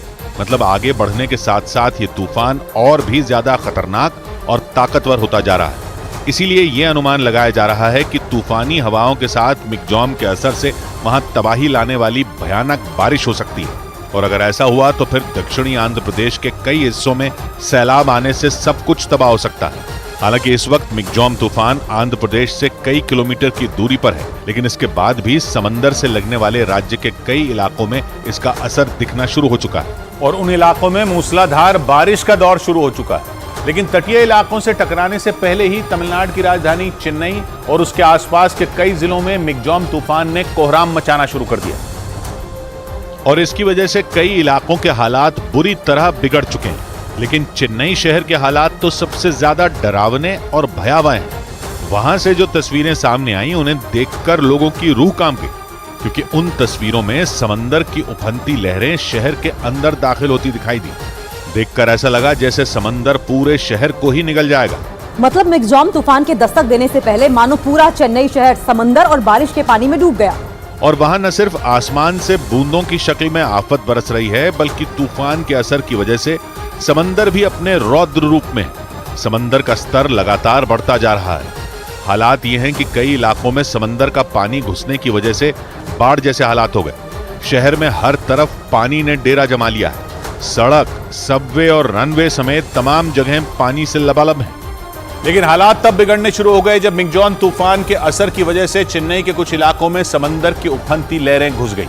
इस घटना के बाद तो वहां हाहाकार मच गया, क्योंकि समंदर की इन लहरों के आगे जो कुछ भी आया वो तिनके की तरह बह गया। समंदर की उफनती लहरें अपने सामने आने वाली हर चीज को बहाकर ले जाने पर आमादा दिखी। चेन्नई शहर के एक इलाके से जो तस्वीरें सामने आई उनमें एक तस्वीर में समंदर की लहरें उस इलाके में घुसती नजर आईं। देखकर ऐसा लगा जैसे वहां सुनामी आ गई। शहर के जिस इलाके में समंदर का पानी दाखिल हुआ वहां आसपास कई हाउसिंग सोसाइटियां दिखाई दी। सड़कों पर एक के पीछे एक कई गाड़ियां भी नजर आईं, जो समंदर से आए पानी के तेज बहाव में कागज की कश्ती की तरह बहती दिखी। समंदर की लहरों ने वहां ऐसा तांडव मचाया जिसे देखकर इलाके के लोग खौफ से भर गए। इस दौरान वहां तूफान मिगजॉम के असर की वजह से बारिश होती रही और तेज हवाएं चलती रही। इसी तरह के एक दूसरे वीडियो में एक हाउसिंग सोसाइटी के बाहर खड़ी लाल और सफेद रंग की कुछ कारें पानी की तेज धार में बहती नजर आईं। लेकिन लोगों की सांसें तब अटक गईं जब चेन्नई शहर की सड़कों पर मगरमच्छ घूमते नजर आए। मिगजॉम तूफान की वजह से वहां बारिश थमने का नाम नहीं ले रही। सड़कों पर जलभराव की वजह से लोगों को कई तरह की मुसीबतों का सामना करना पड़ रहा है और ऊपर से सड़कों पर मगरमच्छ घूमने शुरू हो गए। यानी चेन्नई शहर के लोगों की मुसीबतें कम होने का नाम ही नहीं ले रही, क्योंकि तूफान, बारिश और सैलाब के बाद अब सड़क पर मगरमच्छ को घूमते देखा गया और इसकी वजह से उस पूरे इलाके में दहशत फैल गई। इस घटना का एक वीडियो सोशल मीडिया पर वायरल हो गया, जिसमें रात के अंधेरे में एक मगरमच्छ सड़क पार करता नजर आया। जिस वक्त मगरमच्छ को सड़क पर देखा गया उस दौरान वहां से कई लोग गुजर रहे थे, लेकिन जैसे ही लोगों को सड़क पर मगरमच्छ दिखा वो रुक गए। एक कार के अंदर से बनाए गए इस वीडियो में सड़क से एक स्कूटर सवार गुजरता दिखाई दिया, जो मगरमच्छ के सड़क पार करते ही वहां से निकल गया। जिस सड़क पर मगरमच्छ नजर आया वो वहां मौजूद चिड़ियाघर के ठीक पीछे है। इसीलिए ये माना जा रहा है कि लगातार हो रही बारिश की वजह से मगरमच्छ बाहर आ गया होगा। लेकिन लगातार हो रही भारी बारिश की वजह से चेन्नई के हालात पटरी से उतर गए। तूफान मिगजॉम के असर की वजह से चेन्नई एयरपोर्ट के रनवे पर भी पानी भर गया। इसकी वजह से 33 विमानों को चेन्नई से दूसरी जगहों के लिए मोड़ दिया गया, क्योंकि आसमान से बरस रही आफत ने चेन्नई एयरपोर्ट की हालत खराब कर दी है। एयरपोर्ट के रनवे पर पानी भर चुका है और इसकी वजह से विमान उड़ान नहीं भर पा रहे हैं। चेन्नई एयरपोर्ट से जो तस्वीरें सामने आई उनमें एक तस्वीर में इंडिगो का एक विमान रनवे पर खड़ा दिखाई दिया और वहां हर तरफ सिर्फ पानी ही पानी नजर आया। इन तस्वीरों को देखकर ऐसा लगा जैसे विमान को इमरजेंसी के बाद किसी नदी में उतार दिया गया हो। बताया गया कि चेन्नई एयरपोर्ट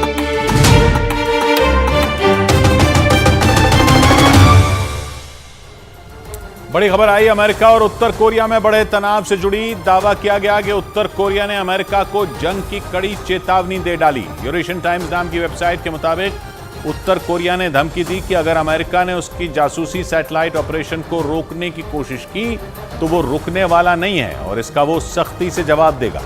मतलब ये कि वो अमेरिका के खिलाफ कभी भी जंग छेड़ सकता है, क्योंकि कुछ दिनों पहले ही उत्तर कोरिया ने अपनी जासूसी सैटेलाइट लॉन्च की थी। इसका अमेरिका और दक्षिण कोरिया ने विरोध किया था और इसलिए उत्तर कोरिया ने जासूसी सैटेलाइट को लेकर अमेरिका को सबसे बड़ी धमकी दे दी। उत्तर कोरिया ने चेतावनी दे दी कि अगर अमेरिका ने उसके सैटेलाइट ऑपरेशन में किसी तरह का दखल दिया तो वो इसे जंग का ऐलान समझेगा, जिसका मतलब साफ है कि उत्तर कोरिया ने अमेरिका को जंग की खुली धमकी दे दी। क्योंकि वो नहीं चाहता कि उसके दुश्मन देश जासूसी सैटेलाइट ऑपरेशन में दखल दें। उत्तर कोरिया तो अमेरिका, दक्षिण कोरिया और उसके दोस्त जापान को चुनौती देने के लिए ही हमले की रणनीति बनाता आया। और अगर ऐसे में अमेरिका ने उसे रोकने की कोशिश की तो उत्तर कोरिया चुप नहीं बैठेगा और उसकी सेना पूरी ताकत के साथ इसका जवाब देगी। उत्तर कोरिया की न्यूज एजेंसी KCNA के मुताबिक अमेरिका को रोकने के लिए उसकी सेना किसी भी हद तक जा सकती है।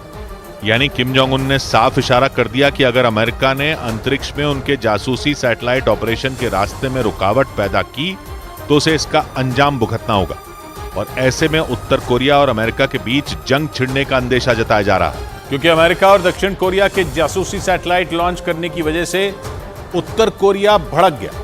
करीब 2 हफ्ते पहले ही उत्तर कोरिया ने अपनी जासूसी सैटेलाइट अंतरिक्ष में भेजी थी, जिसके कुछ दिनों बाद ही दक्षिण कोरिया ने भी जासूसी सैटेलाइट लॉन्च कर दी, जो उत्तर कोरिया के लिए कड़ी चेतावनी बताई जा रही है। क्योंकि जासूसी सैटेलाइट लॉन्च करने के लिए उत्तर कोरिया लंबे वक्त से कोशिश कर रहा था, लेकिन एक ही झटके में दक्षिण कोरिया और अमेरिका ने मिलकर अंतरिक्ष में जासूसी सैटेलाइट भेज दी। ऐसे में यह माना जा रहा है कि दोनों देश उत्तर कोरिया से पहले ही तैयारी कर चुके थे और ऐसे मौके का इंतजार कर रहे थे जो उत्तर कोरिया ने उन्हें दे दिए। क्योंकि करीब 2 हफ्ते पहले उत्तर कोरिया ने अपनी जासूसी मिसाइल लॉन्च की थी और उसके कुछ दिनों बाद ही दक्षिण कोरिया ने अमेरिका के साथ मिलकर अंतरिक्ष में अपनी जासूसी सैटेलाइट भेज दी। खबर है कि अमेरिका के कैलिफोर्निया से दक्षिण कोरिया ने जासूसी सैटेलाइट लॉन्च की। ये सैटेलाइट अमेरिकी कंपनी SpaceX के रॉकेट के जरिए भेजी गई और दक्षिण कोरिया ने उत्तर कोरिया के खिलाफ बड़ी चाल चल दी। बताया गया कि किम जोंग उन ने अपने दुश्मन देशों को घेरने के लिए कई सैन्य अड्डे बना रखे और माना जा रहा है कि दक्षिण कोरिया और अमेरिका अपनी जासूसी सैटेलाइट की मदद से उन सैन्य अड्डों पर नजर रख सकता है। क्योंकि कुछ दिनों पहले ही उत्तर कोरिया ने अपनी जासूसी सैटेलाइट लॉन्च की थी और इस खबर ने उसके दुश्मन देशों अमेरिका, दक्षिण कोरिया और जापान की धड़कनें बढ़ा दी। क्योंकि खबर आई कि अंतरिक्ष पहुंच चुके उत्तर कोरिया की जासूसी सैटेलाइट ने अमेरिका के रक्षा मंत्रालय पेंटागन की तस्वीरें खींची और इसके साथ ही उत्तर कोरिया की तरफ से व्हाइट हाउस की तस्वीरें भी जासूसी सैटेलाइट के जरिए हासिल करने का दावा किया गया। हालांकि उत्तर कोरिया ने व्हाइट हाउस और पेंटागन की अंतरिक्ष से ली गई कोई तस्वीर जारी नहीं की, लेकिन उसके दावे को नजरअंदाज करने की जोखिम अमेरिका नहीं उठा सकता, क्योंकि पेंटागन अमेरिका का रक्षा मंत्रालय है, जबकि व्हाइट हाउस अमेरिका के सबसे ताकतवर शख्स यानी अमेरिका के राष्ट्रपति का घर। माना जा रहा है कि उत्तर कोरिया का मकसद अमेरिका में खौफ पैदा करना है, लेकिन अमेरिका और दक्षिण कोरिया किम जोंग उन की धमकियों से डरने वाले नहीं दिख रहे। इसलिए दोनों देशों ने मिलकर उत्तर कोरिया को जवाब देने के लिए अपनी जासूसी सैटेलाइट लॉन्च कर दी, जबकि दक्षिण कोरिया ने अगले साल तक 4 और जासूसी सैटेलाइट लॉन्च करने का ऐलान कर दिया। असल में वो और अमेरिका उत्तर कोरिया को कोई भी मौका नहीं देना चाहते, क्योंकि पहले ही गुआम एयरबेस की तस्वीरें सामने आने की खबर ने अमेरिका की नींद उड़ा रखी।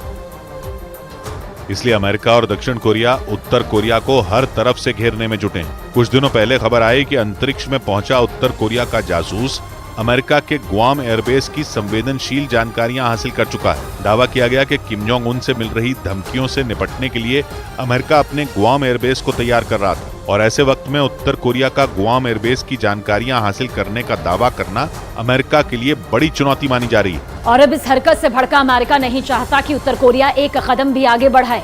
इतना ही नहीं, अमेरिका ने तो जासूसी सैटेलाइट के लॉन्च को संयुक्त राष्ट्र की सुरक्षा परिषद के प्रस्तावों का उल्लंघन बता दिया था। उधर दक्षिण एशियाई देश इंडोनेशिया में ज्वालामुखी फटने से 11 पर्वतारोहियों की मौत हो गई।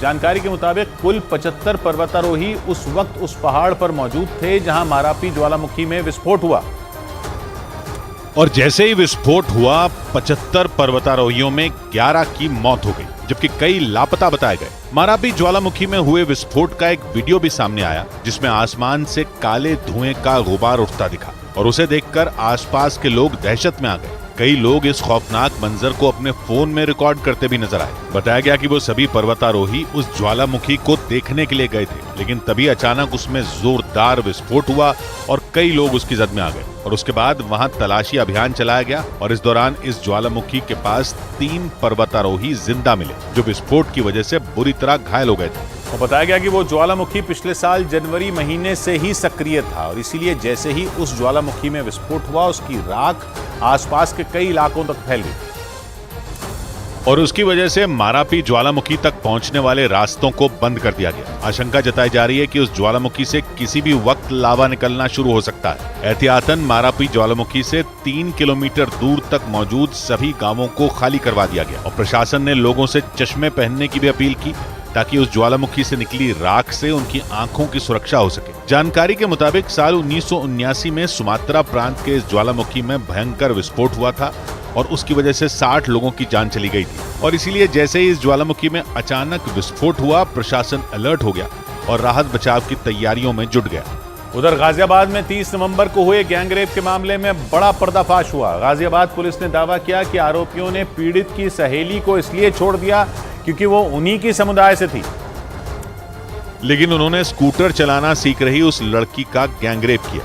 पुलिस के दावों के मुताबिक आरोपी उस लड़की की सहेली को भी अपना शिकार बनाना चाहते थे, लेकिन उससे पहले ही चांद नाम के एक आरोपी ने उसका धर्म पूछ लिया और जब वो आरोपियों के ही समुदाय से निकली तो उसे छोड़ दिया गया। इस लड़के ने बाकी लोगों को ये बताया था कि मैं इस लड़की को जानता हूँ, इसके साथ कोई कुछ नहीं होना चाहिए। ये घटना 30 नवंबर की बताई गई जब दिल्ली की एक फैक्ट्री में नौकरी करने वाली एक लड़की गाजियाबाद में अपनी सहेली के साथ स्कूटर चलाना सीख रही थी। तभी ट्रॉनिका सिटी इलाके में बदमाशों ने उस लड़की का गैंगरेप कर दिया। इस दौरान उस लड़की की एक सहेली और उसका एक दोस्त भी मौके पर थे। वारदात के बाद बदमाशों ने अपने दोस्तों को भी मौके पर बुलाया था। तभी वहां से एक कार गुजरी जिसे देखकर आरोपी डर गए और मौके से फरार हो गए, लेकिन वो बदमाश ज्यादा समय तक पुलिस से नहीं बच सके और वारदात के 4 दिन बाद पुलिस ने एक मुठभेड़ के दौरान 4 और आरोपियों को गिरफ्तार कर लिया। और गाजियाबाद के ट्रॉनिका सिटी इलाके में हुई इस मुठभेड़ में इमरान नाम के आरोपी के दोनों पैरों में गोली लगी और वो घायल हो गया। और इस दौरान पुलिस ने आरोपी इमरान के 3 और साथियों को भी गिरफ्तार कर लिया, जबकि गैंगरेप के एक आरोपी जुनैद को पुलिस पहले ही एक मुठभेड़ के दौरान गिरफ्तार कर चुकी थी और उसकी निशानदेही पर दूसरे आरोपियों की गिरफ्तारी के लिए घेरेबंदी की गई। इसके साथ ही उस इलाके में लगे सीसीटीवी कैमरों की मदद से भी बदमाशों की तलाशी ली गई। इस केस में पुलिस ने कुछ लोगों को हिरासत में लिया, जिसके बाद उस लड़की की सहेली और उसके दोस्तों के बयान भी दर्ज किए गए। जिसके बाद पुलिस ने बताया कि पीड़ित की सहेली का दोस्त बार बार बयान बदल रहा है और उसे बयान काफी विरोधाभासी भी हो चुके। ऐसे में पुलिस अब इस केस में मिले अहम सबूतों को खंगाल रही है और मामले की तह तक पहुंचने के लिए वारदात वाली जगह के आसपास से कई इलेक्ट्रॉनिक एविडेंस भी जमा किए गए।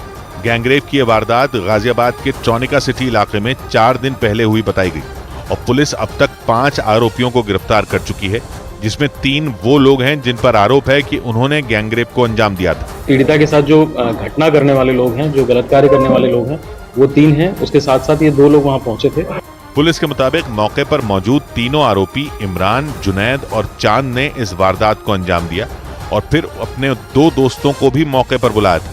वारदात के दौरान पीड़ित लड़की के अलावा उसकी सहेली और उसका एक दोस्त भी वहां मौजूद था। पुलिस ने बताया उसने पूछताछ में हर बार अलग अलग बयान दिए। वहीं पीड़ित के बयान के आधार पर अलग अलग सबूत खंगाले गए।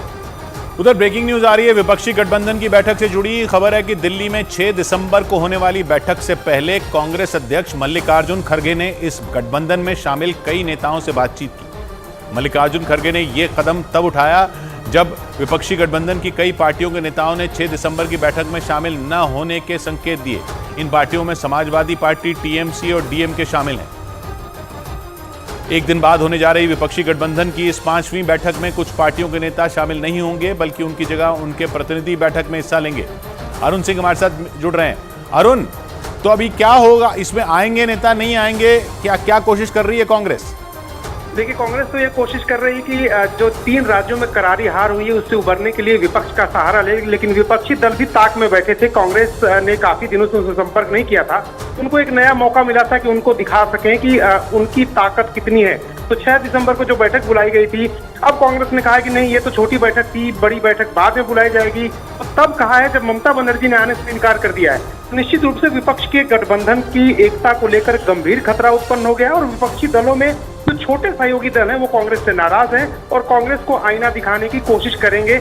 आने वाले दिनों में ये साफ नजर आ रहा है कि कांग्रेस को दबाव में लेने की कोशिश करेंगे ताकि सीट बंटवारे की अगर कोई बात होती है तो क्षेत्रीय दल ज्यादा संख्या में सीट पा सकें। जी शुक्रिया अरुण आपका। उधर वहीं कुछ घंटों बाद भारी भरकम तूफान मिग्जॉम आंध्र प्रदेश के तट से टकराएगा, जिसकी वजह से वहां बड़ी तबाही की आशंका जताई जा रही है। चक्रवाती तूफान के दोपहर में आंध्र प्रदेश के नेल्लूर और मछलीपट्टनम के बीच टकराने की आशंका जताई गई है। मतलब कुछ ही घंटों बाद मिग्जॉम तूफान आंध्र प्रदेश के दक्षिणी हिस्से में दस्तक दे सकता है और इसकी वजह से वहां ऐसी तबाही मच सकती है जिसका अंदाजा लगाना भी मुश्किल होगा। मिग्जॉम तूफान के दस्तक देते ही दक्षिणी आंध्र प्रदेश के हालात पटरी से उतर सकते हैं, क्योंकि मौसम विभाग के मुताबिक बंगाल की खाड़ी की तरफ से जैसे जैसे ये तूफान आंध्र प्रदेश की ओर बढ़ रहा है, वैसे वैसे इसकी ताकत बढ़ती जा रही है। मतलब आगे बढ़ने के साथ साथ ये तूफान और भी ज्यादा खतरनाक और ताकतवर होता जा रहा है। इसीलिए ये अनुमान लगाया जा रहा है कि तूफानी हवाओं के साथ मिग्जॉम के असर से वहां तबाही लाने वाली भयानक बारिश हो सकती है और अगर ऐसा हुआ तो फिर दक्षिणी आंध्र प्रदेश के कई हिस्सों में सैलाब आने से सब कुछ तबाह हो सकता है। हालांकि इस वक्त मिग्जॉम तूफान आंध्र प्रदेश से कई किलोमीटर की दूरी पर है, लेकिन इसके बाद भी समंदर से लगने वाले राज्य के कई इलाकों में इसका असर दिखना शुरू हो चुका है और उन इलाकों में मूसलाधार बारिश का दौर शुरू हो चुका है। लेकिन तटीय इलाकों से टकराने से पहले ही तमिलनाडु की राजधानी चेन्नई और उसके आसपास के कई जिलों में मिग्जॉम तूफान ने कोहराम मचाना शुरू कर दिया और इसकी वजह से कई इलाकों के हालात बुरी तरह बिगड़ चुके हैं। लेकिन चेन्नई शहर के हालात तो सबसे ज्यादा डरावने और भयावह हैं। वहां से जो तस्वीरें सामने आई उन्हें देखकर लोगों की रूह कांप गई, क्योंकि उन तस्वीरों में समंदर की उफनती लहरें शहर के अंदर दाखिल होती दिखाई दी। देखकर ऐसा लगा जैसे समंदर पूरे शहर को ही निगल जाएगा। मतलब मिग्जॉम तूफान के दस्तक देने से पहले मानो पूरा चेन्नई शहर समंदर और बारिश के पानी में डूब गया और वहां न सिर्फ आसमान से बूंदों की शक्ल में आफत बरस रही है, बल्कि तूफान के असर की वजह से समंदर भी अपने रौद्र रूप में। समंदर का स्तर लगातार बढ़ता जा रहा है। हालात ये हैं कि कई इलाकों में समंदर का पानी घुसने की वजह से बाढ़ जैसे हालात हो गए। शहर में हर तरफ पानी ने डेरा जमा लिया है। सड़क, सबवे और रनवे समेत तमाम जगहें पानी से लबालब हैं। लेकिन हालात तब बिगड़ने शुरू हो गए जब मिग्जॉम तूफान के असर की वजह से चेन्नई के कुछ इलाकों में समंदर की उफनती लहरें घुस गईं। इस घटना के बाद तो वहां हाहाकार मच गया, क्योंकि समंदर की इन लहरों के आगे जो कुछ भी आया वो तिनके की तरह बह गया। समंदर की उफनती लहरें अपने सामने आने वाली हर चीज को बहाकर ले जाने पर आमादा दिखी। चेन्नई शहर के एक इलाके से जो तस्वीरें सामने आई उनमें एक तस्वीर में समंदर की लहरें उस इलाके में घुसती नजर आईं। देखकर ऐसा लगा जैसे वहां सुनामी आ गई। शहर के जिस इलाके में समंदर का पानी दाखिल हुआ वहां आसपास कई हाउसिंग सोसाइटियां दिखाई दी। सड़कों पर एक के पीछे एक कई गाड़ियां भी नजर आईं, जो समंदर से आए पानी के तेज बहाव में कागज की कश्ती की तरह बहती दिखी। समंदर की लहरों ने वहां ऐसा तांडव मचाया जिसे देखकर इलाके के लोग खौफ से भर गए। इस दौरान वहां तूफान मिग्जॉम के असर की वजह से बारिश होती रही और तेज हवाएं चलती रही। इसी तरह के एक दूसरे वीडियो में एक हाउसिंग सोसाइटी के बाहर खड़ी लाल और सफेद रंग की कुछ कारें पानी की तेज धार में बहती नजर आईं। लेकिन लोगों की सांसें तब अटक गईं जब चेन्नई शहर की सड़कों पर मगरमच्छ घूमते नजर आए। मिग्जॉम तूफान की वजह से वहां बारिश थमने का नाम नहीं ले रही है। सड़कों पर जलभराव की वजह से लोगों को कई तरह की मुसीबतों का सामना करना पड़ रहा है और ऊपर से सड़कों पर मगरमच्छ घूमने शुरू हो गए। यानी चेन्नई शहर के लोगों की मुसीबतें कम होने का नाम ही नहीं ले रही, क्योंकि तूफान, बारिश और सैलाब के बाद अब सड़क पर मगरमच्छ को घूमते देखा गया और इसकी वजह से उस पूरे इलाके में दहशत फैल गई। इस घटना का एक वीडियो सोशल मीडिया पर वायरल हो गया, जिसमें रात के अंधेरे में एक मगरमच्छ सड़क पार करता नजर आया। जिस वक्त मगरमच्छ को सड़क पर देखा गया उस दौरान वहां से कई लोग गुजर रहे थे, लेकिन जैसे ही लोगों को सड़क पर मगरमच्छ दिखा वो रुक गए। एक कार के अंदर से बनाए गए इस वीडियो में सड़क से एक स्कूटर सवार गुजरता दिखाई दिया, जो मगरमच्छ के सड़क पार करते ही वहां से निकल गया। जिस सड़क पर मगरमच्छ नजर आया वो वहां मौजूद चिड़ियाघर के ठीक पीछे है। इसीलिए ये माना जा रहा है कि लगातार हो रही बारिश की वजह से मगरमच्छ बाहर आ गया होगा। लेकिन लगातार हो रही भारी बारिश की वजह से चेन्नई के हालात पटरी से उतर गए। तूफान मिग्जॉम के असर की वजह से चेन्नई एयरपोर्ट के रनवे पर भी पानी भर गया। इसकी वजह से 33 विमानों को चेन्नई से दूसरी जगहों के लिए मोड़ दिया गया, क्योंकि आसमान से बरस रही आफत ने चेन्नई एयरपोर्ट की हालत खराब कर दी। एयरपोर्ट के रनवे पर पानी भर चुका है और इसकी वजह से विमान उड़ान नहीं भर पा रहे हैं। चेन्नई एयरपोर्ट से जो तस्वीरें सामने आई उनमें एक तस्वीर में इंडिगो का एक विमान रनवे पर खड़ा दिखाई दिया और वहां हर तरफ सिर्फ पानी ही पानी नजर आया। इन तस्वीरों को देखकर ऐसा लगा जैसे विमान को इमरजेंसी के बाद किसी नदी में उतार दिया गया हो। बताया गया कि चेन्नई एयरपोर्ट के रनवे पर पानी भरने से वहां खड़े विमानों के पहिए तक डूब चुके हैं। इसी वजह से चेन्नई एयरपोर्ट पर आने वाली 33 उड़ानों को दूसरे एयरपोर्ट के लिए मोड़ दिया गया। मौसम के बिगड़े मिजाज को देखते हुए वहां 70 से ज्यादा उड़ानें रद्द कर दी गईं, जिससे विमानों में सफर करने वाले लोगों को काफी दिक्कतों का सामना करना पड़ा। वहीं विधानसभा चुनाव के नतीजों के अगले ही दिन शेयर बाजार में तगड़ी खरीदारी हुई। बाजार में सभी इंडेक्स हरे निशान पर बंद हुए और बाजार बंद होने के वक्त बॉम्बे स्टॉक एक्सचेंज का सेंसेक्स 1218 अंक चढ़कर 68,699 पर पहुंच गया। वहीं नेशनल स्टॉक एक्सचेंज का निफ्टी 374 अंकों की छलांग के साथ 20,642 पर बंद हुआ। बैंकिंग और कैपिटल गुड्स के शेयरों में सबसे ज्यादा तेजी दर्ज की गई। और शेयर बाजार की खबर तो आपको कई जगह मिल जाएगी, लेकिन शेयर बाजार का एक्सपर्ट आपको बनाएगा सिर्फ मनी कंट्रोल प्रो। नींद की एक किताब रखना, नींद की एक किताब रखना, करवटों का हिसाब रखना, पत्थरों का मिजाज पढ़ना, हाथ में फिर गुलाब रखना। 100 बात की एक बात कही भारद्वाज ने, हर डगर में सवाल होंगे, हर कदम पर जवाब रखना, धड़कनों में जुनून कोई, सांस में इंकलाब रखना। मिलते हैं कल, घड़ी जब इशारा करेगी 9 बजे रात का, वक्त फिर होगा 100 बात की एक बात।